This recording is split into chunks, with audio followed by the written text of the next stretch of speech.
সময়, যা সবকিছুকে সমান করে দিতে পারে, যা সব থেকে বেশি শক্তিশালী, সব থেকে বড় সম্পত্তি, সব থেকে বড় শিক্ষক এবং সব থেকে বড় সুযোগ। এই সময় যখন ভালো যায় তখন তা আপনাকে আমিত্বে মত্ত করে তোলে, অহংকারে নিমজ্জিত করে দেয়। আর যখন খারাপ হয় তখন দুঃখের সাগরে নিজের প্রতি ঘৃণাবোধে নিমজ্জিত করে। তাই এই সময়ে যা এত শক্তিশালী এক সম্পত্তি, এত মহান একটি ধন, তাকে এমনি এমনি নষ্ট হতে দেবেন না। এই সময়ের সাথে কি করবেন, কিভাবে করবেন তা ভাবতে গিয়ে এবং করতে গিয়ে সময় নষ্ট করবেন না। যদি আপনি এই সময় নষ্ট করেন তাহলে সময়ও নিশ্চিত করবে যে আপনার সাথে কি করা উচিত। তাই সময়ের সদ্ব্যবহার করুন আর আমার সাথে ভালোবেসে বলুন, রাধা রাধা। আপনি এটা শুনে থাকবেন যে ছোট্ট একটা বালক, সে ঈশ্বরের প্রতিরূপ হয়। কিন্তু এমন কেন বলা হয় তা কি আপনি কখনো ভেবে দেখেছেন? আমি আপনাকে বলছি, কোন একটা ছোট্ট বালককে দেখুন, সে কি করে? সকলকে সমান চোখে দেখে। ওর মনে না কোনো ছলনা রয়েছে, না কোনো কপটতা, না অহংকার রয়েছে, আর না কোনো বিষয় নিয়ে কোনো চিন্তা।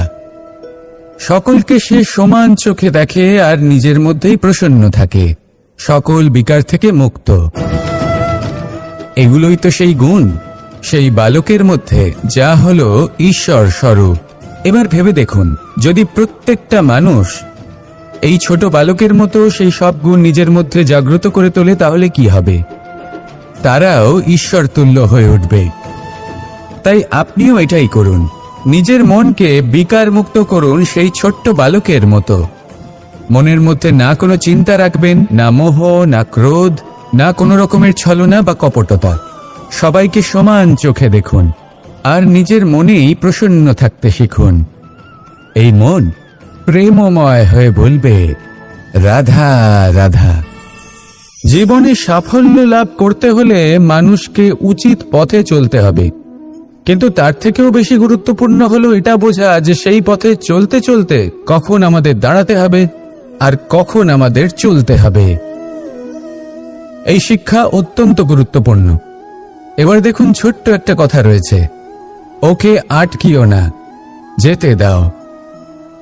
এই বাক্যের অর্থ কি?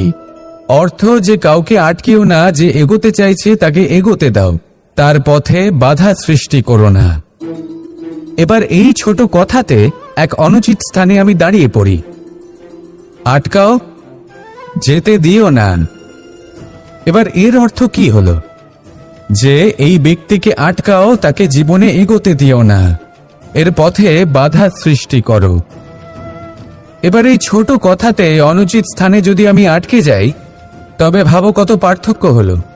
এই শিক্ষা কতটা গুরুত্বপূর্ণ সেটা শিখুন, আর এই শিক্ষা আমাদের জীবনে কতটা গুরুত্বপূর্ণ হতে পারে সেইটা বুঝুন। বুঝে যান, শিখে যান জীবনে কখন সামনে এগোতে হবে আর কখন থামতে হবে। মন প্রসন্ন হয়ে বলবে, রাধা রাধা। কাম, তৃতীয় পুরুষার্থ। এবার অধিকাংশ মানুষই কাম বলতে বিলাসিতা, বাসনা, লালসা মনে করে ফেলে। আসলে এমন কিছুই নয়। কামের বাস্তবিক অর্থ কি? কামের বাস্তবিক অর্থ হল কামনা। প্রতিটা ব্যক্তি, প্রতিটা মানুষ, প্রতিটা জীব এই সংসারে কোনো না কোনো বিশেষ কারণে আসে। সেই কারণকে পূর্ণ করার জন্য কর্ম করাকে কাম বলে। এখন সেটা সবার জন্য ভিন্ন হতে পারে। কারোর কাছে সেটা জ্ঞান অর্জন করা হতে পারে, আবার কারোর কাছে নির্মাণ করা হতে পারে। কারোর জন্য পরিবারকে সঞ্চালন করা হতে পারে, আবার কারোর জন্য এই সংসার থেকে পাপ দূর করা হতে পারে।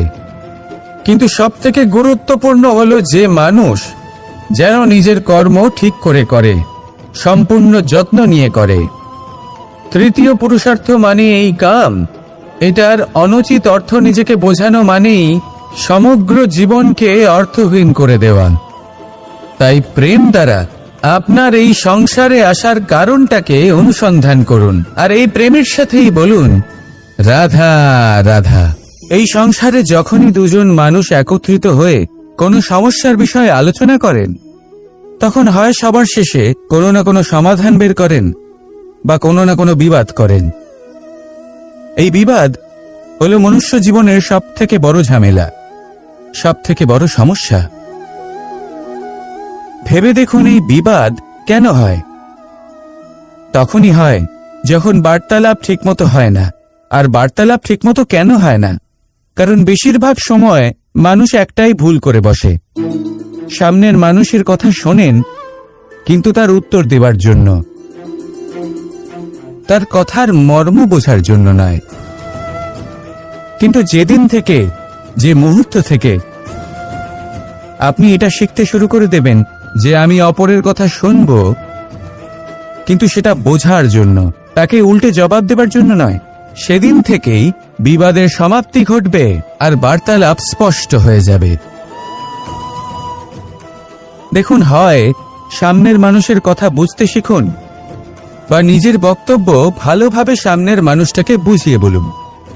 বার্তালাপ নাকি বিবাদ, আপনি কোনটা চান? সিদ্ধান্ত আপনার। আসুন আর আমার সাথে ভালোবেসে বলুন, রাধা রাধা।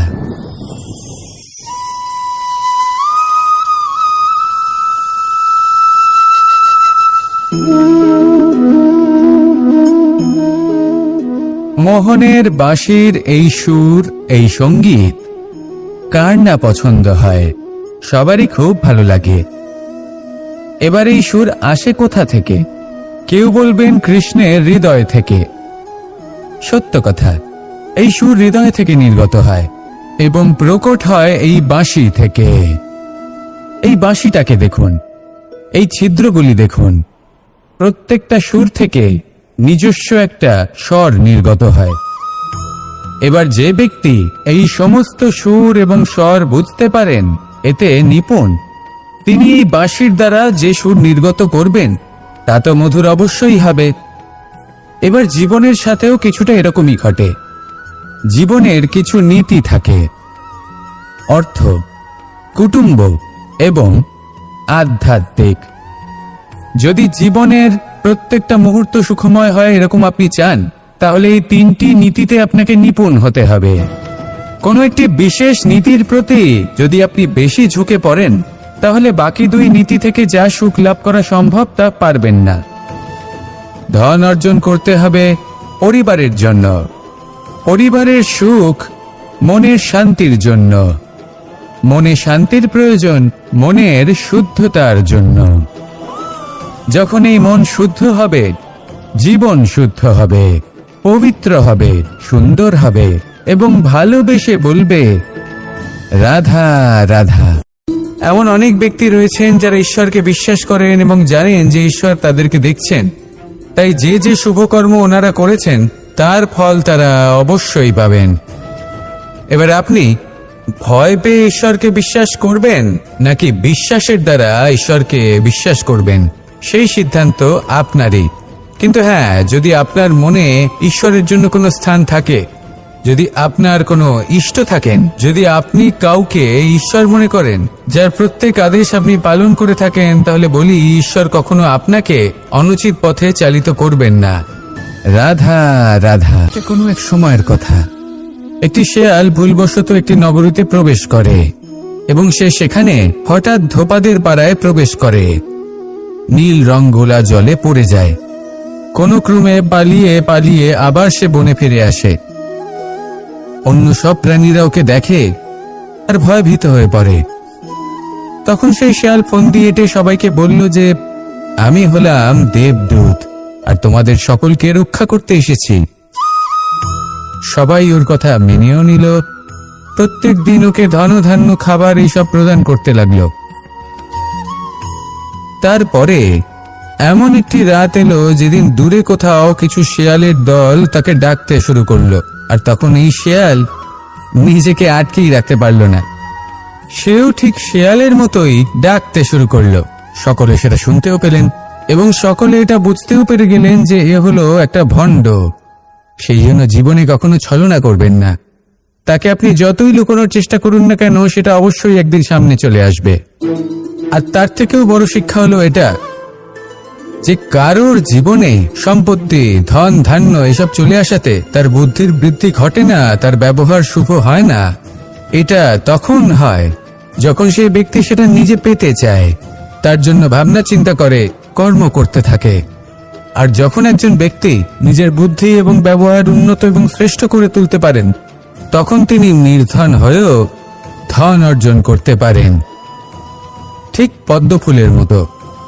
একটি পদ্ম ফুল কিন্তু জন্ম নেয় পাকের মধ্যে, তারপরেও এই পদ্ম ফুল দেবতাদের প্রসাধনের অঙ্গ হয়ে ওঠে।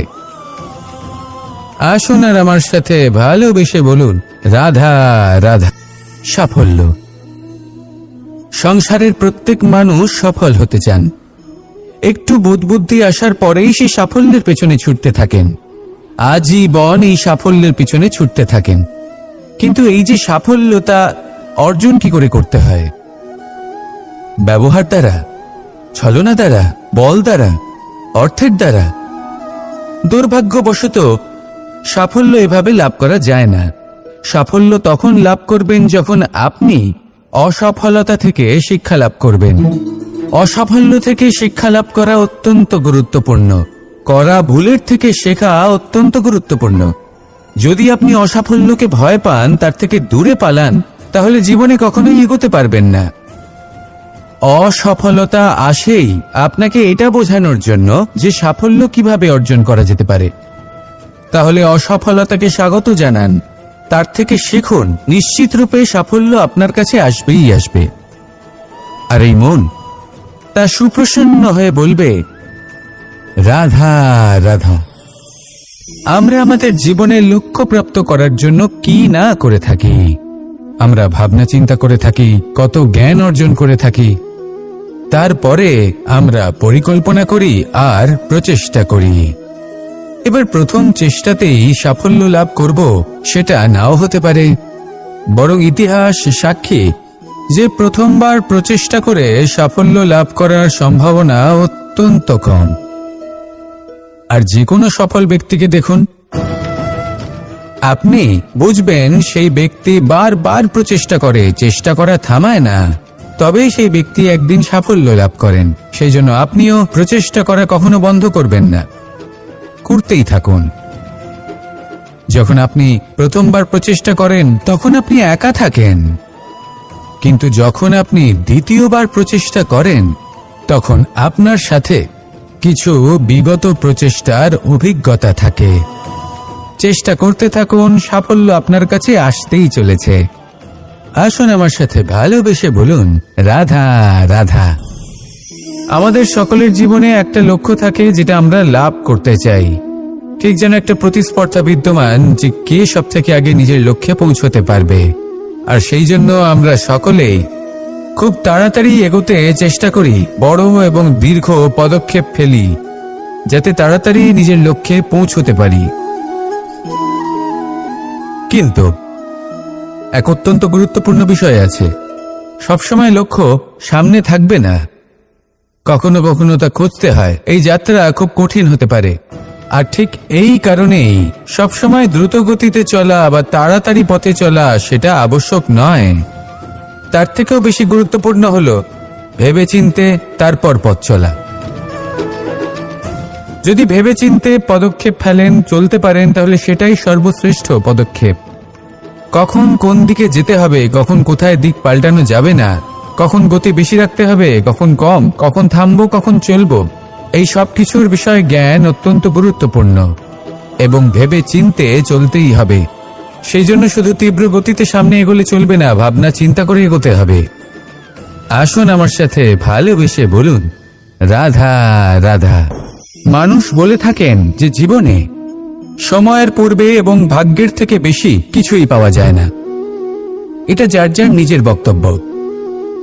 আমি বলবো এই সময় আসলে কি? এই সময় হলো যাতে যুগ যুগান্তর নিহিত আছে, যার মধ্যে দিন আছে, মাস আছে, বছর আছে, ঠিক কিনা? বাস্তবে আপনার কাছে সময় কতটা আছে যা আপনি সদ্ব্যবহার করতে পারেন? তখন থেকে আছে যখন থেকে আপনি নিজেকে বুঝতে শুরু করেন, ততক্ষণ আছে যতক্ষণ না আপনি এই সংসার ছেড়ে চলে যাচ্ছেন। শুধু এটুকু সময় আছে আপনার কাছে। আর যদি ভাগ্যের কথা বলা হয়, তাহলে ভাগ্য হলো সেই পরিস্থিতি যখন মানুষ নিজেকে সময়ের হাতে সমর্পণ করে দেন, তাকে ভাগ্য বলে। অর্থাৎ আপনি জীবনে পরিশ্রম করেছেন, বিপদের সম্মুখীন হয়েছেন, সামনে এগিয়ে গেছেন, কোথাও পৌঁছে গেছেন, এবং তখন আপনার মনে হলো যে ব্যাস এখানেই থেমে যাওয়া উচিত, তাহলে সেটাই হবে আপনার ভাগ্য। যদি ভাগ্যের কথা বলা হয়, তাহলে বলবো সত্যবানের ভাগ্যে মৃত্যু লেখা ছিল, কিন্তু সাবিত্রীর কর্ম তাকে পুনর্জীবিত করে তুলেছিল। অর্থাৎ এই ভাগ্য বদল করা সম্ভব কর্ম এবং পরিশ্রমের দ্বারা। ভেবে দেখুন, রাবণ মাতা সীতাকে হরণ করেছিল। যদি শ্রীরাম সেটাকে ভাগ্য বলে মেনে নিতেন, তাহলে কখনো ভাগ্য বিধাতা হয়ে উঠতে পারতেন না। ভাগ্য হলো একটা বাঁধন যেটাকে ভেঙে ফেলা খুব প্রয়োজনীয়। নিজের লক্ষ্যের কাছে পৌঁছতে হবে। হতেই পারে এই লক্ষ্য হলো পরমাত্মার কাছে পৌঁছে যাওয়া। আপনি যদি পরমাত্মার কাছে পৌঁছতে নাও পারেন, তাও সেই পথে কিছুটা অগ্রসর হতে পারছেন, তাই না? তাহলে ভাগ্যের এই বাঁধন ভেঙে ফেলুন, নিজের কর্মের দ্বারা নিজের প্রারব্ধ গড়ে তুলুন এবং আমার সাথে ভালোবেসে বলুন, রাধা রাধা রাধা রাধা। আমরা সকলে শক্তি অনুভব করতে চাই। এবার যদি আপনাকে জিজ্ঞেস করা হয় যে সবথেকে বেশি শক্তির অনুভব কোথা থেকে করা সম্ভব, তখন কেউ কেউ বলবেন পুষ্টিকর আহার গ্রহণ করলে, ব্যায়াম করলে, কেউ বলবেন ধন লাভ করলে, বন্ধুদের থেকে, পরিবারের থেকে, আদি ইত্যাদি। এইভাবে আপনি শক্তির অনুভব অবশ্যই করতে পারেন, কিন্তু সবথেকে বেশি শক্তির অনুভব যদি আপনি করতে চান, তাহলে তা পাবেন শুধু একতার দ্বারা, সংগঠনের দ্বারা। যদি আপনাকে উদাহরণ দিই, নিজের এই হাতটাকে দেখুন, 5টা আঙুল রয়েছে। কোন একটা বস্তুকে নিজের একটা আঙুল দ্বারা তুলে ধরার চেষ্টা করে দেখুন, বড়ই কষ্ট হবে। তখন আপনি বুঝতে পারবেন, যখন এই 5টি আঙুল একত্রিত হয়, তখন কোনো কাজ কতটা সহজ হতে পারে। এটাই হলো শক্তি, একতার। সব থেকে ভালো উদাহরণ যদি আপনাকে দিই, তাহলে বাঁশি। এই বাঁশি থেকে অত্যন্ত মধুর সুর নির্গত হয়, যা সবার মন প্রসন্ন করে দেয়। এই কথা সত্যি, কিন্তু এই বাঁশি আমি একটা বা দুটো আঙুল দিয়ে বাজাতে পারবো না। আমাকে প্রত্যেকটা আঙুল ব্যবহার করতেই হবে, তবেই এর থেকে মধুর সুর নির্গত হবে, যা সকলকে প্রসন্ন করবে। ঠিক কিনা? ঠিক এইভাবেই যদি আপনি চান যে আপনার জীবনরূপী বাঁশি থেকেও মধুর সুর নির্গত হোক বা সবার মনকে প্রসন্ন করে তুলুক, তাহলে আপনাকেও জীবনে একতা নিয়ে আসতেই হবে। আপনি একাও কর্ম করতে পারেন, পথ চলতেও পারেন, সামনেও এগোতে পারেন, সাফল্যও লাভ করতে পারেন। কিন্তু যখন সকলে একসাথে এগোবেন, সেই পথে চলবেন, সেই কর্মই করবেন, তখন লক্ষ্যে অবশ্যই পৌঁছবেন, সাফল্য অবশ্যই লাভ করবেন। কিন্তু সেই সাফল্য এবং তার আনন্দের সংমিশ্রণটাই একটু অন্যরকম হবে। তাই জীবনে ঐক্যবদ্ধ হন, একসাথে মিলে এগোতে থাকুন, আর আমার সাথে ভালোবেসে বলুন, রাধা রাধা। জল এ হলো জীবনের আধার, পঞ্চতত্ত্বের মধ্যে একটি, আর অত্যন্ত বিশেষ। এর থেকে অনেক বড় শিক্ষা পাওয়া যায়। এই জল গন্তব্যের বিষয়ে এর স্পষ্ট ধারণা আছে। ও জানে ওর লক্ষ্য কি, আর প্রয়াস করে ততদূর সে পৌঁছেও যায়। এটি পর্বত থেকে বয়ে নিচে নেমে আসে, নদীর সাথে সমাহিত হয়ে তার সাথে বয়ে চলে, চিরসবুজ বনানী গড়ে তোলে, প্রাণীদের তৃষ্ণা নিবারণ করে, সামনে এগিয়ে চলে, মানুষের সাথে মিলিত হয়। যারা একে বাঁধের মধ্যে বেঁধে রাখতে চেষ্টা করে, সে বন্দি দশাতেও থেকে যায়, মানুষের কল্যাণ করে। তারপর বাঁধ থেকে মুক্তি পেয়ে এগিয়ে চলে, কোথাও ধাক্কা খায়, কোথাও বাধা পড়ে, কোথাও যদি পথ খুঁজে না পায়, তাহলে পথ খুঁজেই নেয়, আর যেখানে পথ থাকে না সেখানে পথ বানিয়ে নেয়, আর শেষ পর্যন্ত নিজের লক্ষ্যে পৌঁছেই যায়, অর্থাৎ সমুদ্রে গিয়ে সমাহিত হয়ে যায়। আমাদেরও কিছুটা এরকমই হয়ে উঠতে হবে। যেখানেই যাবেন সকলের কল্যাণ করুন, সামনে এগোন। আপনি কোথাও পড়ে গেলে, ধাক্কা খেলে আঘাত লাগবেই, উত্থান পতন লেগেই থাকে। সামনে এগোতে থাকুন, কোথাও পথ না পেলে তা খুঁজে নিন, কোথাও পথ না থাকলে তা বানিয়ে নিন। নিজের গন্তব্যের কথা সব সময় মনে রাখুন। শেষ পর্যন্ত নিজের মোক্ষ লাভ আপনি অবশ্যই করবেন। আর আমার সাথে ভালোবেসে বলুন, রাধা রাধা।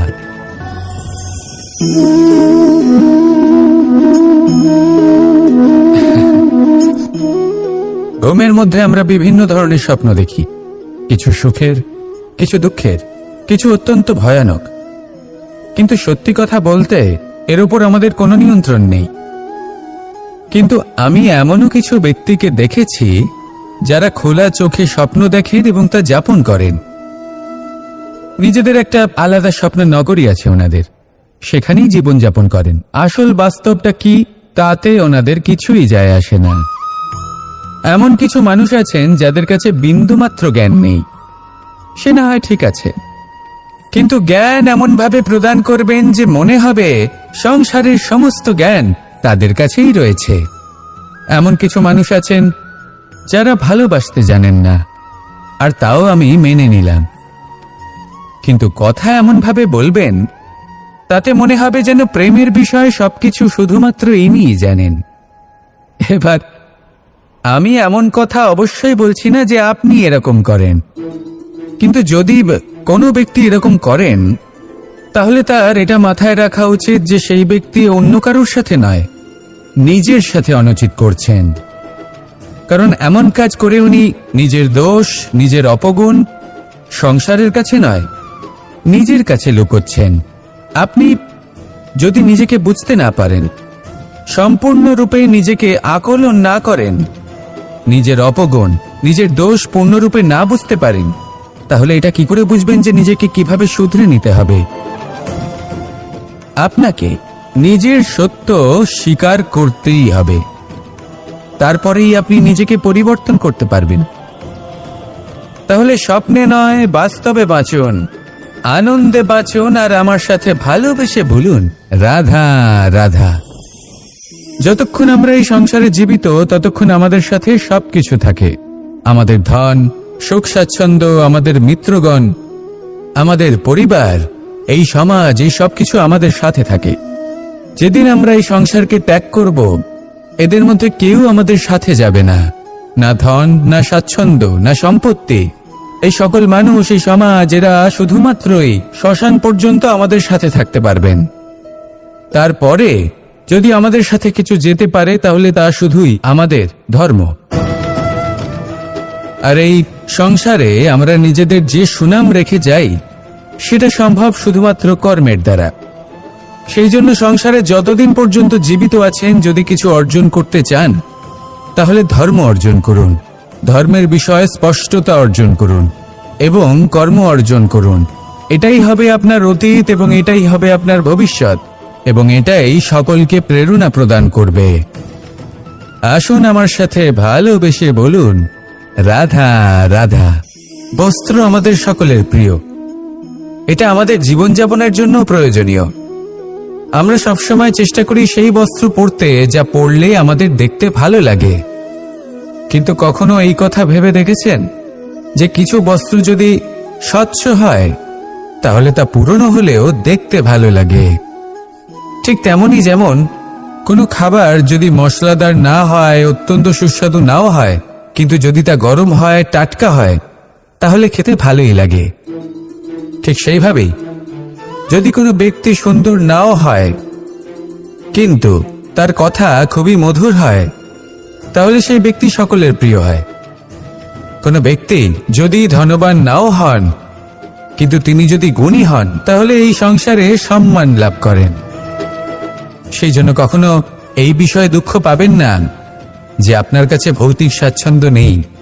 আপনার কাছে সবথেকে বড় বস্তু, সবথেকে মূল্যবান বস্তু যেটা আছে সেটা হলো আপনার আত্মা, আপনার মন, আপনার বিচারধারা, আপনার গুণ, আপনার কথা। এগুলো সবসময় শুভ রাখুন এবং সবসময় নিজের সাথে রাখুন। এই জীবন সফল হবে এবং প্রেমময় হয়ে বলে উঠবে, রাধা রাধা। সময় যা সবকিছুকে সমান করে দিতে পারে, যা সব থেকে বেশি শক্তিশালী, সব থেকে বড় সম্পত্তি, সব থেকে বড় শিক্ষক এবং সব থেকে বড় সুযোগ। এই সময় যখন ভালো যায় তখন তা আপনাকে আমিত্বে মত্ত করে তোলে, অহংকারে নিমজ্জিত করে দেয়। আর যখন খারাপ হয় তখন দুঃখের সাগরে নিজের প্রতি ঘৃণাবোধে নিমজ্জিত করে। তাই এই সময়ে যা এত শক্তিশালী এক সম্পত্তি, এত মহান একটি ধন, তাকে এমনি এমনি নষ্ট হতে দেবেন না। এই সময়ের সাথে কি করবেন, কিভাবে করবেন তা ভাবতে গিয়ে এবং করতে গিয়ে সময় নষ্ট করবেন না। যদি আপনি এই সময় নষ্ট করেন তাহলে সময়ও নিশ্চিত করবে যে আপনার সাথে কি করা উচিত। তাই সময়ের সদ্ব্যবহার করুন আর আমার সাথে ভালোবেসে বলুন, রাধা রাধা। আপনি এটা শুনে থাকবেন যে ছোট্ট একটা বালক, সে ঈশ্বরের প্রতিরূপ হয়। কিন্তু এমন কেন বলা হয় তা কি আপনি কখনো ভেবে দেখেছেন? আমি আপনাকে বলছি। কোন একটা ছোট্ট বালককে দেখুন, সে কি করে? সকলকে সমান চোখে দেখে। ওর মনে না কোনো ছলনা রয়েছে, না কোনো কপটতা, না অহংকার রয়েছে, আর না কোনো বিষয় নিয়ে কোনো চিন্তা। সকলকে সে সমান চোখে দেখে আর নিজের মধ্যেই প্রসন্ন থাকে, সকল বিকার থেকে মুক্ত। এগুলোই তো সেই গুণ, সেই বালকের মধ্যে যা হলো ঈশ্বর স্বরূপ। এবার ভেবে দেখুন, যদি প্রত্যেকটা মানুষ এই ছোট বালকের মতো সেই সব গুণ নিজের মধ্যে জাগ্রত করে তোলে তাহলে কি হবে? তারাও ঈশ্বর তুল্য হয়ে উঠবে। তাই আপনিও এটাই করুন, নিজের মনকে বিকার মুক্ত করুন সেই ছোট্ট বালকের মতো। মনের মধ্যে না কোনো চিন্তা রাখবেন, না মোহ, না ক্রোধ, না কোনো রকমের ছলনা বা কপটতা। সবাইকে সমান চোখে দেখুন আর নিজের মনেই প্রসন্ন থাকতে শিখুন। এই মন প্রেমময় হয়ে বলবে, রাধা রাধা। জীবনে সাফল্য লাভ করতে হলে মানুষকে উচিত পথে চলতে হবে, কিন্তু তার থেকেও বেশি গুরুত্বপূর্ণ হলো এটা বোঝা যে সেই পথে চলতে চলতে কখন আমাদের দাঁড়াতে হবে আর কখন আমাদের চলতে হবে। এই শিক্ষা অত্যন্ত গুরুত্বপূর্ণ। এবার দেখুন, ছোট্ট একটা কথা রয়েছে, ওকে আটকিও না, যেতে দাও। এই বাক্যের অর্থ কি? অর্থ যে কাউকে আটকিও না, যে এগোতে চাইছে তাকে এগোতে দাও, তার পথে বাধা সৃষ্টি করো না।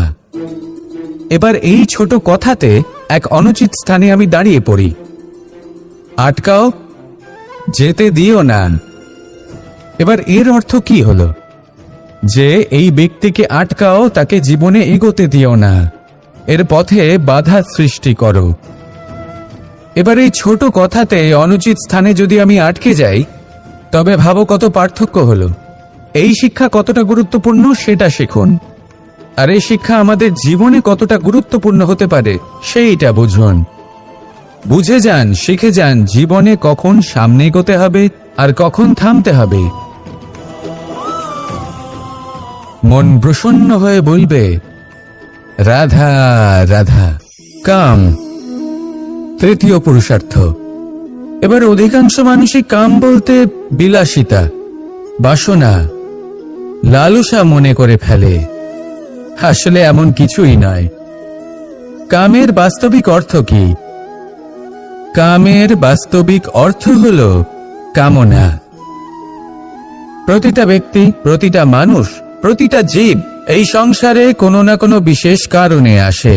সেই কারণকে পূর্ণ করার জন্য কর্ম করাকে কাম বলে।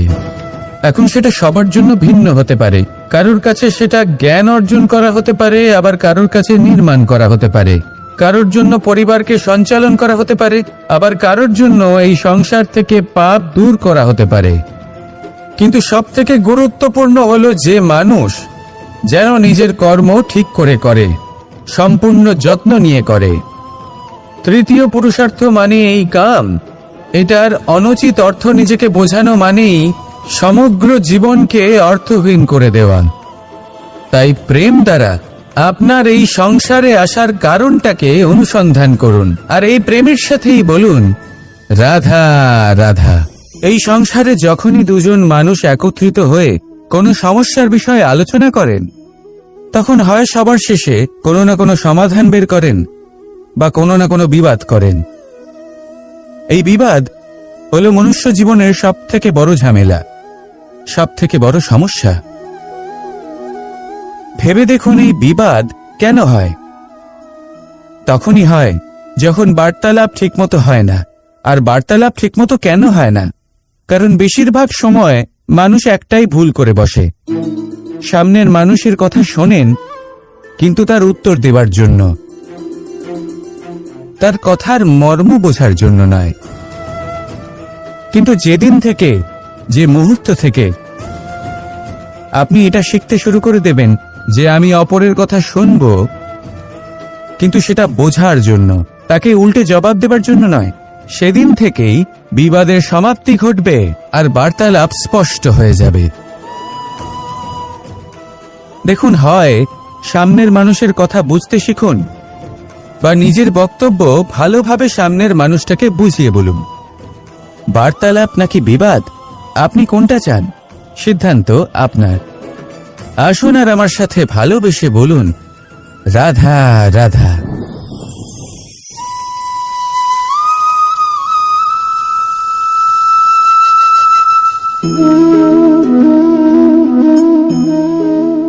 মোহনের বাঁশির এই সুর, এই সঙ্গীত কার না পছন্দ হয়?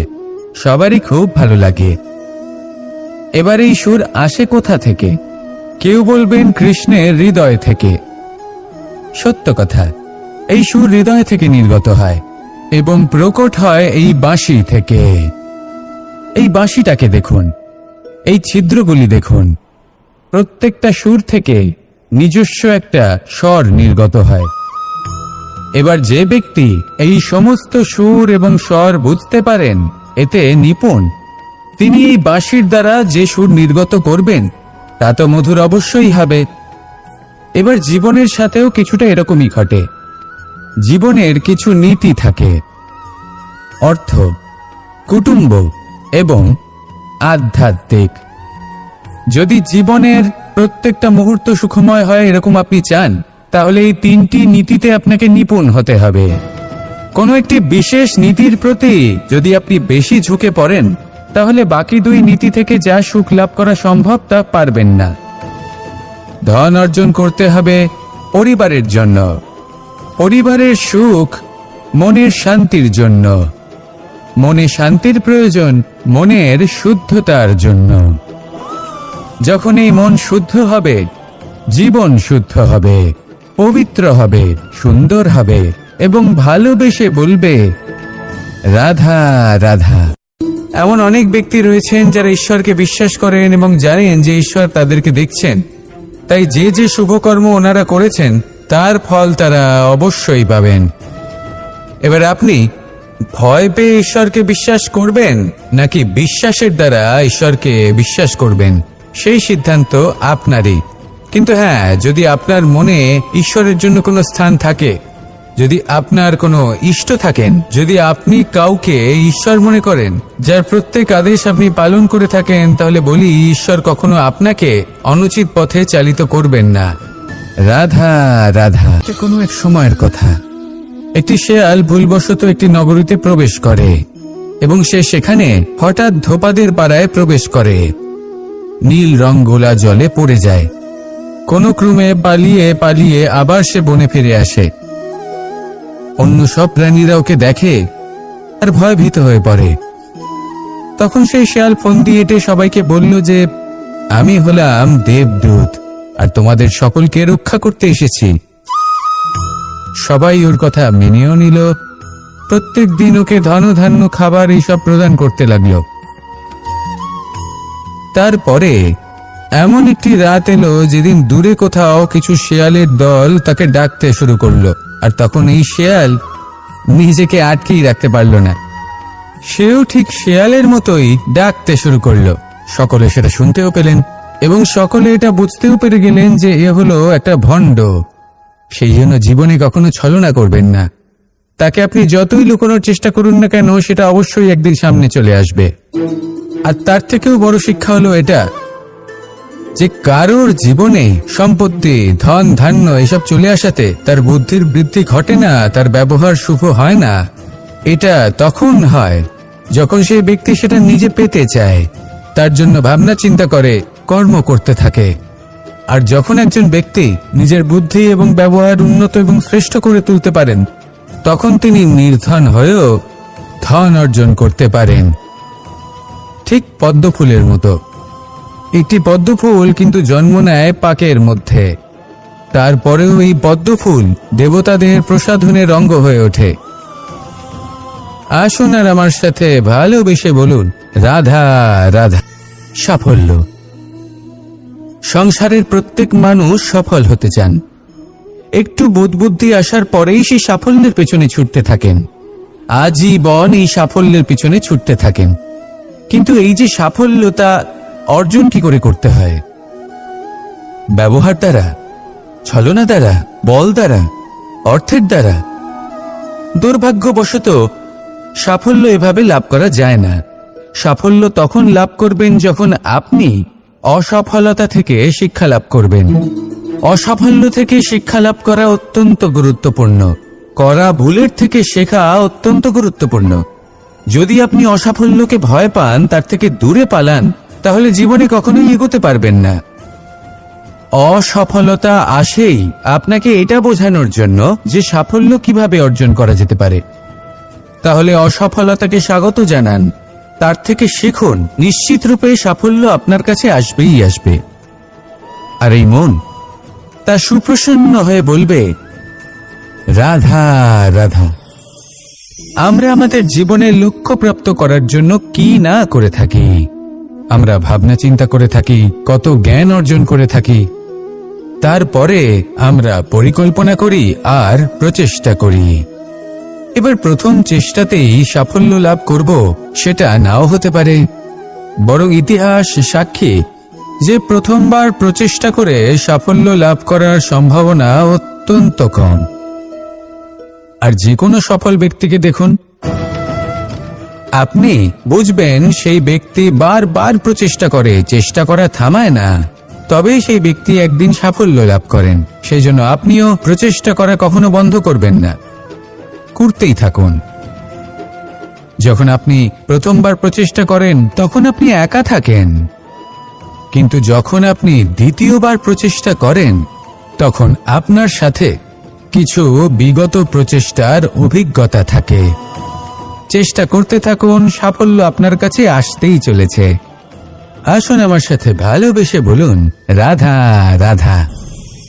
আমাদের সকলের জীবনে একটা লক্ষ্য থাকে যেটা আমরা লাভ করতে চাই।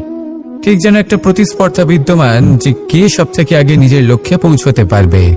আর সেই জন্য আমরা সকলেই খুব তাড়াতাড়ি এগোতে চেষ্টা করি, বড় এবং দীর্ঘ পদক্ষেপ ফেলি, যাতে তাড়াতাড়ি নিজের লক্ষ্যে পৌঁছতে পারি। কিন্তু এক অত্যন্ত গুরুত্বপূর্ণ বিষয় আছে। সবসময় লক্ষ্য সামনে থাকবে না, কখনো কখনো তা খুঁজতে হয়। এই যাত্রা খুব কঠিন হতে পারে। আর ঠিক এই কারণেই সবসময় দ্রুত গতিতে চলা বা তাড়াতাড়ি পথে চলা সেটা আবশ্যক নয়। তার থেকেও বেশি গুরুত্বপূর্ণ হলো ভেবেচিন্তে তারপর পথ চলা। যদি ভেবেচিন্তে পদক্ষেপ ফেলেন